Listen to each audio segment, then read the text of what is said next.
Hello আমার sweet cute বন্ধুরা, কেমন আছো তোমরা?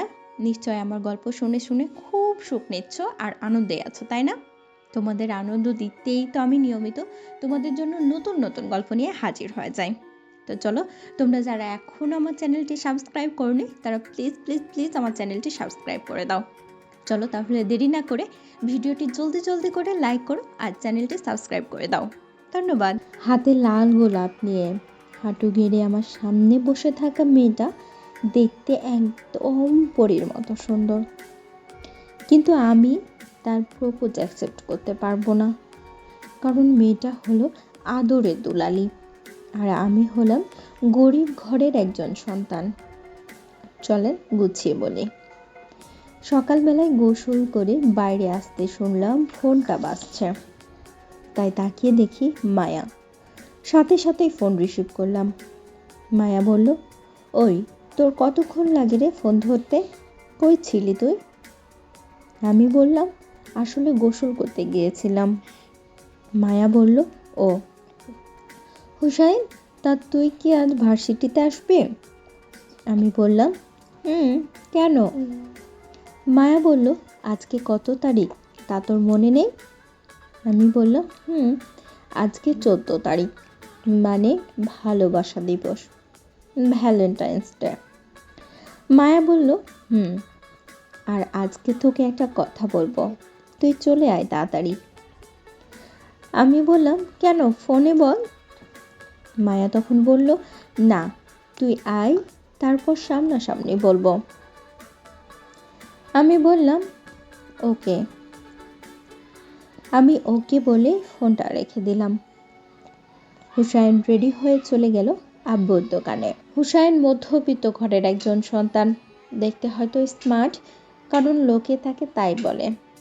বাবার ছোট্ট একটা মুদি দোকান আছে, যেটা মোটামুটি ভালোই চলে, তাই লেখাপড়ার পাশাপাশি সংসারটাও চলে যায়। তাই এত দূর পর্যন্ত পড়ালেখা করতে পেরেছে। বাবা মায়ের একমাত্র সন্তান, আর আমাকে ঘিরে তাদের অনেক স্বপ্ন। তাই আমাকে যে করে হোক ভালো রেজাল্ট করতে হবে। আর যে আমাকে ফোন দিয়ে তখন কথা বলল, তার নাম সুমাইয়া আক্তার মায়া। বাবা মায়ের টাকার অভাব নেই, তাও আমার মতো একটা গরিব ছেলের বেস্ট ফ্রেন্ড। আমি মাঝে মাঝে ভেবে পাই না, কলেজে ফাইনাল পরীক্ষায় ওর সাথে আমার সিট পড়েছিল।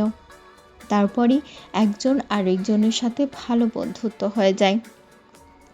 তারপর দুইজনেই একই ভার্সিটিতে অ্যাডমিশন নিয়ে নেই। আর অয়ন আমার ছোটবেলার বন্ধু, ওদের অবস্থাও খুব ভালো, শুধু আমার অবস্থাটাই খারাপ। তারপরেও আলহামদুলিল্লাহ। তাও কি আর করার, মায়া অনেক জেদি, যা চাই তাই তাকে দেওয়া লাগে, না পেলে যে পৃথিবীটা উল্টে রেখে দিবে। যা চাইবে তাই পাবে। ওর সাথে বন্ধুত্ব করেই ভুল করেছি। একবেলা যদি না খেয়ে থাকি তাহলে সে জোর করে আমাকে খাওয়াবে। বেশি রাতে অনলাইনে থাকলে মেসেঞ্জারেই ঝাড়বে। আর কোনো মেয়ের সাথে কথা বলতে দেখলে তো কাজ সেরেছে। সব সময় ওর মনের কথাগুলো আমার সাথে শেয়ার করবে আর সারাদিন ফোন দিয়ে জ্বালাবে। আর ও যা চায় তাও আমাকে দিতে বাধ্য হতে হয়। বাবার কাছ থেকে হালকা কিছু টাকা নিয়ে বাসে করে ভার্সিটিতে গেলাম। বাস থেকে নামতেই অয়নের সাথে দেখা। সে আমার কলিজার ফ্রেন্ড। অয়ন বলল, কি রে, আজকে তোর আসতে এত দেরি হলো যে? আমি বললাম, আরে বলিস না, রাস্তায় অনেক জ্যাম, তাই আসতে একটু দেরি হলো। অয়ন বলল, তোকে কতবার বলেছি আমার সাথে চলে আসতে, কিন্তু তুই কি করিস, বাসে আসিস। আমি বললাম, আরে বোকা, তুই এত কিছু বুঝবি না রে, আমার মতো হলে তারপর সবই বুঝতে। অয়ন বলল, শালা আমি কি তোর থেকে আলাদা নাকি? আমি বললাম, না। আচ্ছা এসব বাদ দে, এখন ক্লাসে চল। অয়ন বলল, আজকে ক্লাস করবে? আমি বললাম, কেন? অয়ন বলল, আজকে ইলু ইলু দিবস, আর আমাদের কচি খোকা নাকি ক্লাস করবে। এটা বলেই অয়ন হেসে উঠল।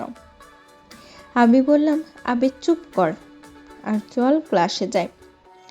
অয়ন বলল, ক্লাসে না গিয়ে চল মায়া পটাইতে যাই তোকে নিয়ে। আমি বললাম, তা কোথায় যাবি? অয়ন বলল, সবাই যেখানে বসে আড্ডা দেয় সেই ক্যান্টিনে। আমি বললাম, ও আজকে ফোন দিয়ে বলেছিল কি যেন বলবে। এই বলেই অয়নকে নিয়ে চলে গেলাম ক্যান্টিনে। ক্যান্টিনে ঢুকতেই নজর গেল নীল শাড়ি পরে বসে থাকা সেই পরীটার দিকে। চমৎকার সেজেছে আজও, দেখতেও বেশ মায়াবী চেহারা। ওর কাছে গিয়ে বললাম, কি রে, তুই না বললি কি বলবি? আমি বললাম, এবার বল। মায়া বলল, সোজা হয়ে দাঁড়া, তারপর বলবো।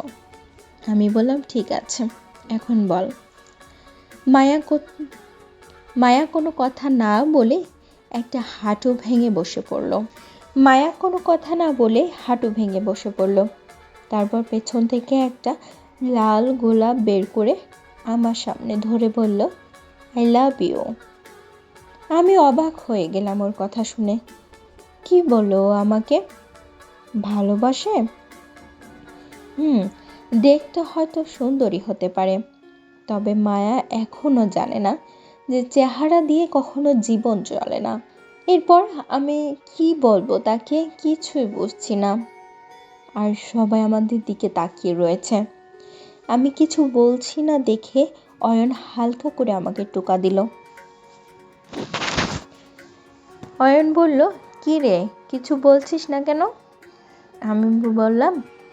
আমি বললাম, মায়া উঠো, সবাই তাকিয়ে আছে। মায়া বলল, না, তুমি আগে রিপ্লাই দাও। আমি বললাম, উঠ, তারপর বলতেছি। মায়া বলল, আগে বল, তারপর উঠবো। আমি লাজুক চোখে ওর দিকে তাকিয়ে বললাম, তুই উঠে বাইরে আয়, তারপর তোকে তোর উত্তর দেব। মায়া আর অয়ন আমার পিছে পিছে ভার্সিটির বাগানে এসে বসলো একটা বড় গাছের নিচে। মায়া পিছন থেকে বলে উঠল, এবার আমার প্রশ্নের জবাব দে। আমি বললাম, মায়া, আমাকে কিছু প্রশ্নের উত্তর দিবি? মায়া বলল, বল। আমি বললাম, আমার কথা শেষ হওয়ার আগ পর্যন্ত কোনো প্রশ্ন করতে পাবি না। মায়া বলল, আচ্ছা বল এখন। আমি বললাম, আচ্ছা তুই প্রতিদিন কত টাকা খরচ করিস বলতো? মায়া বলল, তুই এই কথা জিজ্ঞেস করছিস কেন? আমি বললাম, তোকে না বললাম যে কোনো প্রশ্ন করতে পাবি না? মায়া বলল, আচ্ছা। আমি বললাম, এবার বল তোর প্রতিদিনের খরচ কত? মায়া বলল, এই ধর 30 থেকে 40,000 টাকা মাত্র। আমি বললাম, আর আমার টাকাগুলো দেখ, পকেটে মাত্র 577 টাকা। আমি বললাম, আচ্ছা তুই চলাচল করিস কি দিয়ে? মায়া বলল, BMW। আমি বললাম, আর আমি চলাচল করি পাবলিক বাস দিয়ে। মায়া বলল, তো তুই এসব আমাকে কেন বলছিস? আমি বললাম, তোকে বলছি কারণ তোর সাথে আমার ভালোবাসার সম্পর্ক হয় না, আর আকাশ আর জমিন কখনোই এক হয় না। আমি তোর ফ্রেন্ড হওয়ারও যোগ্য নাই, তবে ভাগ্যক্রমে ফ্রেন্ড হয়ে গেছি। কিন্তু এখন যে তুই সম্পর্কটার কথা বলছিস না, সেটা কখনোই সম্ভব নয়। মায়া বলল, আমি তোর কথা বুঝছি না। আমি বললাম, না বুঝার কি আছে বল। দেখ, আমি সাধারণ আর তুই হচ্ছিস অসাধারণ, তাই তোর আর আমার মাঝে বন্ধুত্ব থাকাটাই বেশি হয়ে যায়। আর এখন তুই ভালোবাসিস এটা বলছিস? মায়া বলল, দেখ না, তুই এমনটা করতে পারিস না আমার সাথে। আমি বললাম, আমি তোর সাথে কিছুই করছি না, সব ভাগ্যের খেলা। আর ভাগ্য হতে চাই না আমি কাউকে নিয়ে স্বপ্ন দেখি, কারণ আমি মধ্যবিত্ত। মায়া বলল, দেখ তুই কি তা নিয়ে আমার মায়া বলল, দেখ তুই কি তা নিয়ে আমার কোনো সমস্যা নেই, আমি শুধু তোকে চাই। আমি বললাম, দেখ পাগলামি করিস না, যা বাসায় যা, ঠান্ডা হয়ে নে, তারপর আস্তে আস্তে সব ঠিক হয়ে যাবে। অয়ন এতক্ষণ দাঁড়িয়ে শুধু আমাদের কথা শুনছে আর নির্বাকের মতো আমার দিকে তাকিয়ে আছে। মায়া বলল, না, কিছুই ঠিক হবে না, তুই ছাড়া কিছুই ঠিক হবে না আমার রে। আমি বললাম, অয়ন, ওরে একটু বোঝাতো প্লিজ। অয়ন এবার খিলখিল করে হাসতে লাগলো। আমি আর মায়া কিছুটা অবাক হয়েই ওর দিকে তাকালাম। অয়ন বলল, মায়া, তুই কি সত্যি একটা বোকা? হুসাইন, হয়তো তুই ঠিকই বলছিস, তবে মায়া তার বোকামির কারণে আজ এমন পরিস্থিতি হয়েছে। মায়া বলল, কি বলতে চাইছিস তুই? অয়ন বলল, আমি অনেক কিছুই বলে দিতাম যদি হুসাইন এখানে না থাকতো। আমি বললাম, মানে কি? অয়ন বলল, মানে কিছুই না, এখন চল বাসায়। মায়া, তুমিও বাসায় যাও, পরে দেখা হবে। এই বলে আমাকে নিয়ে চলে আসলো অয়ন। আমি অয়নকে বললাম, অয়ন, এতক্ষণ কি বললি তুই? অয়ন এতক্ষণ কি বলল তাই মায়া ভাবতে লাগলো আর আমাদের যাওয়ার দিকে তাকিয়ে রইল। চলে আসলাম গেটের বাইরে, এসে অয়নকে জিজ্ঞেস করলাম, আমি না থাকলে তুই তানহাকে কি বলতি?